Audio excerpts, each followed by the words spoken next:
क्या आप जानते हैं कि हिंदी साहित्य का इतिहास उतना सीधा नहीं है जितना किताबों में पढ़ाया जाता है। आज हम जानेंगे ऐसे तथ्य जिन्हें अधिकांश विद्यार्थी और प्रतियोगी को जानना चाहिए। क्या हिंदी साहित्य की शुरुआत आदिकाल से हुई थी? इसका उत्तर है नहीं।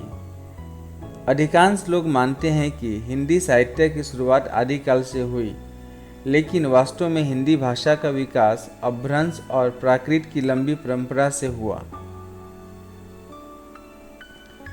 वीरगाथा साहित्य का अधिकांश भाग राजाओं के आश्रय में लिखा गया।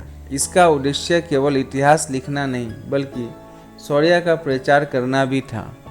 कुछ ग्रंथों में ऐतिहासिक तथ्य और कल्पना दोनों मिलते हैं। पृथ्वीराज रासो के कई संस्करण उपलब्ध हैं। विद्वानों का मत है कि वर्तमान रूप बाद में विस्तृत किया गया। सबसे बड़ा संस्करण बाद का माना जाता है। कबीर स्वयं लिखते नहीं थे, उनके शिष्यों ने उनकी वाणी को बीजक में संकलित किया। बीजक के विभिन्न पाठ मिलते हैं। लोग मानते हैं कि तुलसीदास केवल अवधी में लिखते थे, लेकिन उन्होंने ब्रज भाषा सहित कई भाषा का प्रयोग किया।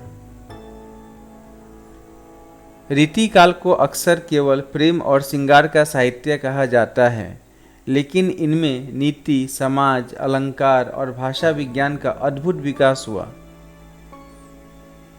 भारतेंदु हरिश्चंद्र ने केवल साहित्य नहीं बदला, बल्कि पत्रकारिता, रंगमंच और आधुनिक हिंदी गद्य को नई दिशा दी। क्या हिंदी साहित्य का इतिहास केवल 4 कालों में बांटा जा सकता है? कई आधुनिक विद्वान मानते हैं कि यह विभाजन अध्ययन की सुविधा के लिए है।